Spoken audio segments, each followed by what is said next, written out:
Donc pour la suite de cette matinée, donc je rappelle que la thématique c'était s'engager pour demain. On a décidé de voir avec 3 acteurs de secteurs différents comment en fait on pouvait s'engager.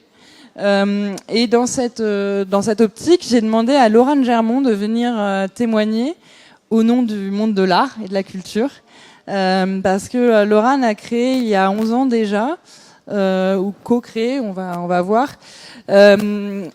Coal, qui est connu pour un prix, mais qui n'est pas que un prix. Et vous êtes très engagé en fait auprès de la défense de l'environnement et de valeurs sociales. Peut-être que vous pouvez nous présenter d'abord ce que c'est que Coal. Oui, tout à fait. Donc effectivement, Coal, c'est c'est une association qu'on a créée il y a 11 ans avec Loïc Fell, qui est à la fois docteur en épistémologie des sciences, donc il avait déjà toute sa thèse sur la réflexion sur l'esthétique verte. C'était un vaste sujet, et qui est expert en développement durable, et Clément Villemin, qui est paysagiste, et moi-même qui suis commissaire d'exposition. Et donc on a créé ce projet avec vraiment cette conviction, donc ça fait déjà en 2008, avec l'idée de se dire à l'époque, finalement, on avance de plus en plus de solutions techniques, politiques, financières, scientifiques, etc. Mais finalement, est-ce qu'il manque pas le moteur essentiel qui est celui de la représentation, celui de l'imaginaire, et comment on peut travailler sur un autre récit commun, un autre imaginaire collectif, replacer au centre des valeurs telles que la créativité, la sensibilité, l'imagination, l'inventivité, au centre de cette transition et comme l'un des moteurs de cette transition. Et donc, est-ce que finalement les artistes pourraient pas aussi contribuer à ce mouvement de société, et donc c'est ainsi qu'on a créé Coal. Donc avec cette idée comme ça un peu folle de se dire on va mobiliser des artistes, des acteurs culturels sur ces questions, et voilà. Et donc on a commencé effectivement par créer un prix, parce qu'à l'époque aussi il n'était pas si simple d'identifier les artistes, donc on peut quand même constater que les choses ont beaucoup évolué en une décennie, mais ce prix permettait à la fois donc d'identifier les artistes via un appel à projet, puis de légitimer aussi cette problématique au sein des milieux de l'écologie et de la culture, qui n'était pas forcément acquis d'avance. Donc l'écologie était plutôt toujours sensible à cette approche, mais avec une grande méconnaissance de ce que les artistes et les acteurs culturels pouvaient proposer, pouvaient apporter aujourd'hui. Et les acteurs culturels étaient parfois aussi un peu fermés à l'idée d'un art potentiellement instrumentalisé, des artistes utilisés pour le bénéfice d'une action tierce, quoi. Donc voilà, donc ce prix s'est bâti au fur et à mesure, et donc aujourd'hui c'est un prix qui est bien installé, bien reconnu. On fait des éditions spéciales aussi selon les thématiques. On a travaillé avec Agnès B et Tara Expédition en 2015 sur la question des océans. Ségolène Royal, alors ministre de l'écologie, a remis le prix en 2016 dans un mouvement post-COP21. Et puis cette année, on travaille sur la question des déplacements liés au climat et aux catastrophes. Donc c'est un grand sujet aussi notamment de politique internationale, avec la plateforme for Disaster Displacement, qui est une plateforme intergouvernementale qui accompagne les États, qui fait avancer en fait les cadres légaux dans les accords internationaux sur la prise en compte de cette question de déplacement des populations, et des cadres légaux qui peuvent encadrer cette question cruciale. Et donc là, ce prix, on le remettra cette année pendant la COP25 au Chili, dans le pavillon français. Vous avez d'autres missions aussi en dehors de ce prix? Vous faites aussi du commissariat, vous travaillez pour d'autres... Donc, exactement. Donc le prix, c'est un peu notre fil conducteur et notre première action. Mais aujourd'hui, ce qui nous occupe le plus finalement, c'est surtout du commissariat d'exposition, de l'accompagnement de projets culturels. On travaille beaucoup pour les territoires, pour des lieux d'art également, sur des thématiques donc très vastes dans le champ du développement durable et de l'écologie. Donc actuellement, par exemple, on fait une exposition sur la thématique du vent à la Sucre à Dunkerque, qui finalement un peu aussi une manière d'aborder cette question de la reconnexion aux éléments, de la revalorisation d'éléments naturels qui ont été un peu négligés. Et c'est évidemment aussi en lien avec la naissance du premier parc offshore éolien qui va être construit ces prochaines années au large de Dunkerque. On travaille avec le parc régional du Haut-Jura sur vraiment un programme de résidence très, très intéressant, à la croisée donc de la science, des usagers du territoire et de la conscience collective. Le programme s'appelle Nature in Solidum, c'est-à-dire vraiment comment on est pieds et poings liés les uns les autres avec notre milieu. Et donc des artistes s'emparent de problématiques très concrètes qui sont la gestion forestière et son adaptation face au changement climatique, la pollution de la rivière de la Bienne. Enfin, on est vraiment face à des sujets très précis. Et les artistes, avec leur singularité, viennent se frotter à ces questions dans le cas d'une commune, sont souvent des villages, et interagissent avec les scientifiques du parc régional, et donc apportent un regard différent, une sensibilité qui apporte à ces sujets. Voilà. Et puis après, bon, là, on a fait. Et puis le troisième volet qui est important aussi, c'est toute la question justement d'un plaidoyer pour la place de la culture dans la société en général et en particulier sur ces questions-là. Et ça nous a amené notamment en 2015 à faire l'agenda culturel de la COP21. Donc on a mené tout un grand programme qui s'appelait ARCOP21 qui avait pour vraiment mission de rendre visible en fait la multiplicité des propositions artistiques et culturelles qui existent, mais qui souvent manquent de relais, qui petit à petit font leur chemin, mais qui ne sont pas toujours reliés par les grandes institutions culturelles ou financées également, et donc permettre d'avoir un moment, un coup de projecteur sur la diversité de la proposition. Et donc on avait plus de 600 événements inscrits à cet agenda, et puis on a mené un certain nombre d'actions à Paris, dans des lieux au Muséum d'Histoire naturelle, à la Villette, à la Gaîté Lyrique, avec des temps forts pendant la COP21. Et du coup, moi, parce qu'en fait, quand on parle comme ça d'art et d'environnement, on se pose la question à la fois de comment les artistes peuvent appréhender cette question-là. Est-ce que c'est les artistes qui sont d'abord concernés par ces questions d'environnement ou un peu plus large? Est-ce que c'est des gens qui y viennent via les problématiques? Est-ce que c'est comment ça se passait des propositions? Enfin, comment est-ce que ça se crée cette Globalement, c'est vrai que les artistes avec lesquels on travaille au quotidien sont souvent des gens qui sont tout simplement personnellement concernés. Hein. Enfin, avant d'être artistes, c'est des citoyens comme qui ont envie de donner du sens à leur pratique, à leur vie, à leurs convictions. Donc très souvent, c'est quand même très incarné dans leur pratique et c'est pas c'est pas du jour au lendemain. Enfin, il peut y avoir, mais globalement, c'est quand même plutôt un investissement profond. Et ce qui est intéressant, c'est qu'on voit quand même qu'il y a de plus en plus, quand même. Alors, après, il y a la question d'aborder ces sujets, il y a la question d'une manière, c'est comme une porosité naturelle qui est finalement la fonction de tout art, enfin, la façon de faire de chaque artiste, quoi, de s'imprégner de son environnement, de son époque. Ça, on constate que c'est quand même de plus en plus présent via le prix Goal. C'est vrai qu'on a une belle photographie de ce qui se passe, qu'on a à peu près 400 dossiers chaque année du monde entier. Donc, on voit comment, en 10 ans, la qualité des dossiers est arrivé, et puis comment les jeunes artistes sont de plus en plus nombreux à traiter de ces questions, à les intégrer.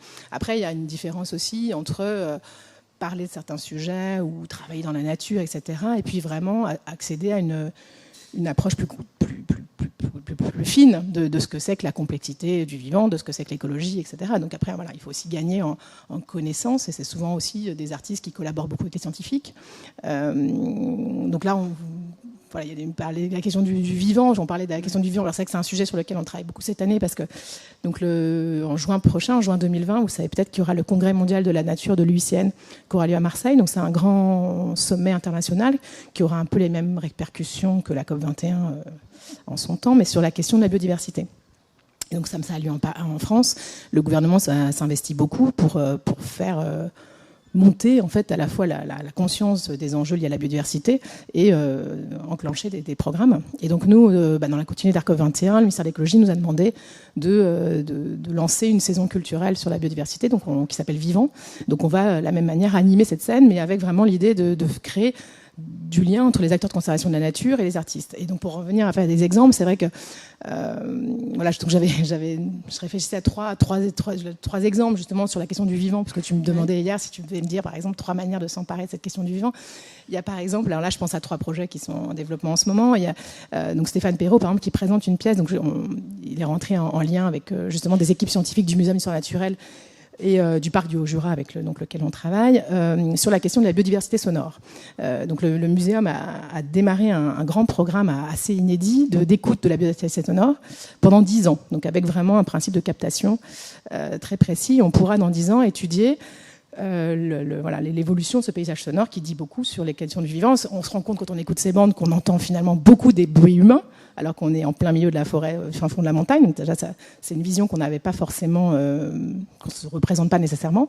Et donc là, Stéphane Perrault, il prépare une œuvre pour la Nuit Blanche au Collège des Bernardins à partir de ces sons. Il va imaginer avec des scientifiques, avec des éco-acousticiens, 3 scénarios de l'évolution de la biodiversité dans 10 ans. Donc il y a le scénario si on fait rien, et qu'on va vraiment pouvoir vivre cette extinction sonore du vivant. Le scénario si on fait beaucoup.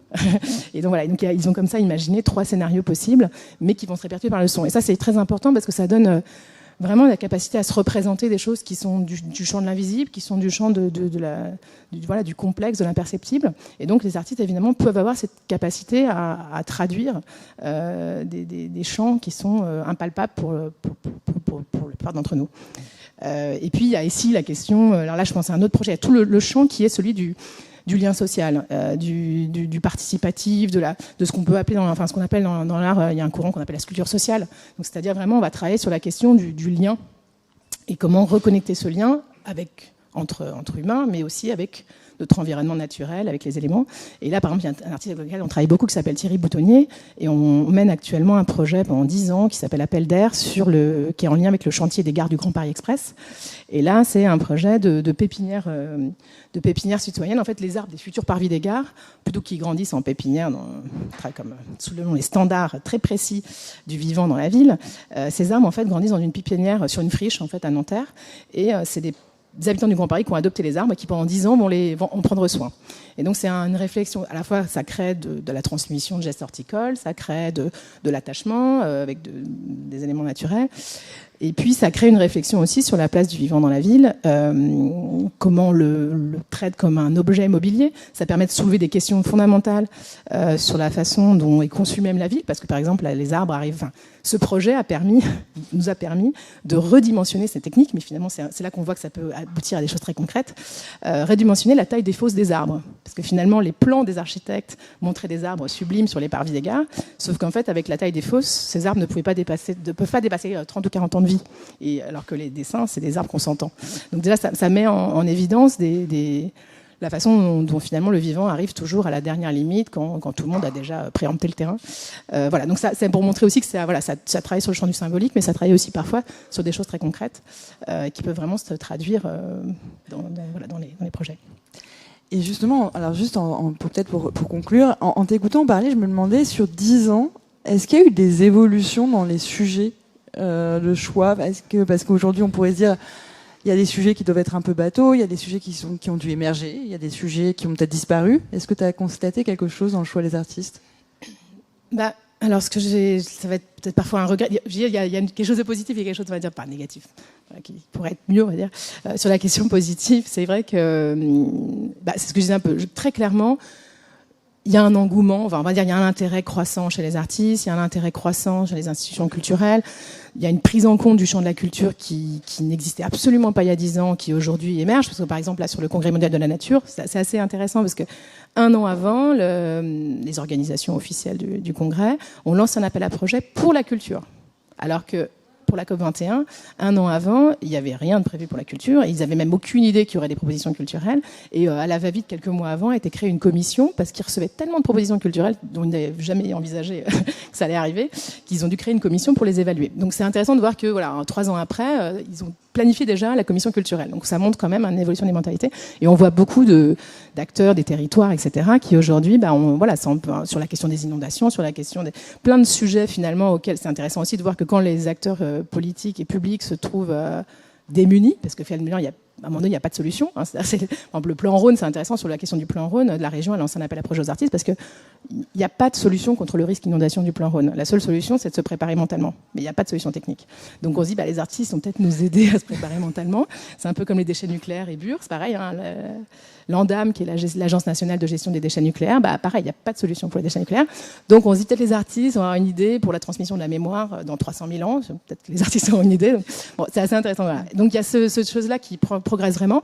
Après, je pense qu'il y a vraiment un déficit de formation. Il y a des volontés au ministère de la Culture, mais je pense que c'est vraiment très naissant sur la question de la formation des artistes dans les écoles d'art. C'est quand même qui historiquement sont assez rétives à l'idée de l'engagement, et qui sont très fermées à ces. Pas tout. Il y a des écoles évidemment qui se distinguent, mais globalement, c'est pas la culture dominante. Et du coup, les artistes sont volontaires, mais pas forcément très connaisseurs, en fait. Et donc, souvent, effectivement, malheureusement, les sujets sont toujours un peu les mêmes. L'année dernière, on était hyper contents d'avoir une artiste qui finalement n'avait peut-être pas un parcours le plus spectaculaire ou le plus important, mais qui s'intéressait à la question du phosphore. Le phosphore, c'est un enjeu crucial. L'épuisement des ressources en phosphore, c'est un des pires drames actuels, et personne ne le sait, personne n'en parle. Voilà.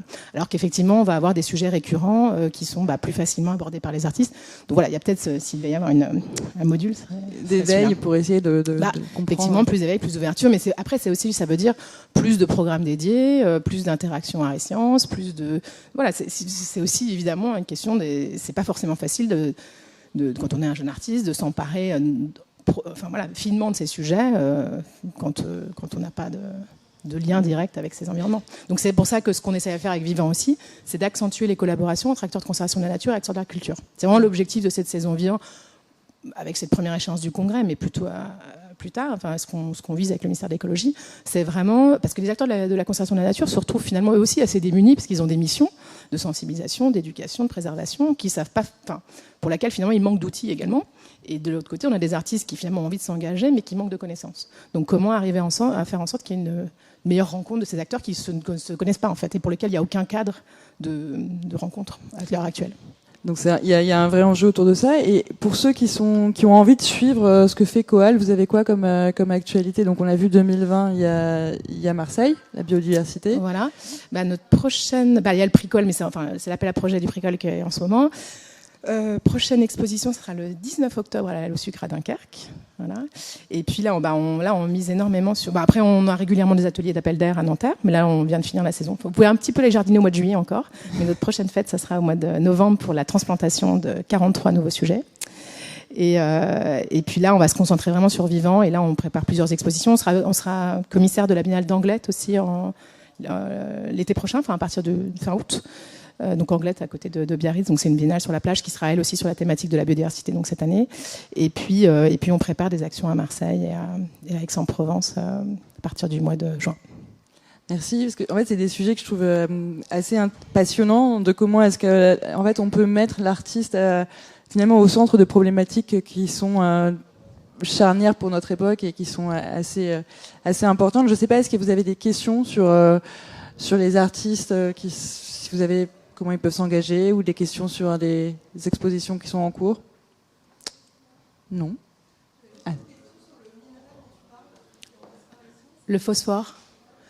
Le phosphore, en fait, c'est l'exploiter pour faire notamment les engrais. Et en fait, c'est un élément qui fait partie du sol. En fait, il y a des terres particulièrement riches en phosphore et qui, en fait, est nécessaire à l'effet chimique du vivant. En fait, pour l'émergence du vivant, il faut ce phosphore. Alors, je suis pas scientifique là, du coup, je n'ai plus le détail précis. Mais au plan moléculaire, le phosphore, c'est la source du vivant, en fait. Et en fait, il y a un épuisement des terres, c'est-à-dire qu'aujourd'hui, il y a des crassiers de kilomètres de haut dans des zones. Il y en a un peu partout dans le monde, mais il y a des zones plus particulièrement autour de la Russie, Pologne, etc. Parce que c'est la zone où l'artiste avait travaillé en l'occurrence, mais il y en a dans d'autres endroits du monde. Et donc, en fait, on extrait des terres, on pompe le phosphore. On se retrouve avec des terres inertes. Et en fait, le phosphore met des millions d'années, au moins des milliers ou des centaines de milliers d'années à se reconstituer. Donc en fait, on épuise des quantités impossibles de terre. Et il y a des zones où ça devient dramatique et on ne pourra pas reconstituer ce phosphore parce qu'en fait, c'est un processus naturel très lent. Et du coup, l'artiste, elle s'en a emparée comment? C'était quoi sa proposition artistique autour de ce projet, tu te souviens? Ouais, alors dans le détail, je pourrais plus redire exactement, mais elle travaille beaucoup sur la question le nom de la mer m'échappe, cette mer du Nord, qui justement, en fait, parce qu'aussi l'épuisement en phosphore, ces crassiers, en fait, rejettent pour le coup, un excès de phosphore dans cette mer. Alors, c'est pas la mer de Baran, mais c'est peut-être la mer, mais c'est pas là, non, c'est en dessous. C'est une mer très fermée, en fait, je sais plus laquelle c'est. Et, désolée pour cette, bref. Et en tout cas, en fait, on voit, et donc, il y a un excès de production de ces micro-particules organiques, de type paramécie, etc. Et donc, en fait, en vision satellitaire, on voit que cette mer est complètement saturée, en fait, en organismes. Donc, voilà. Et donc, il y a des milieux, en fait, qui sont extrêmement enrichis de manière qui sont aussi dramatiques, parce que ça étouffe tout le reste du vivant. Et de l'autre côté, on a des zones qui s'appauvrissent. Et donc, elle travaille beaucoup sur ces images satellitaires, sur toute la question des échantillons, donc elle travaille sur ces images, en fait, d'évolution des courants de l'eau par rapport à la présence de ces micro-organismes dans l'eau. Super. Merci. Merci beaucoup, Laurane. Merci. Merci.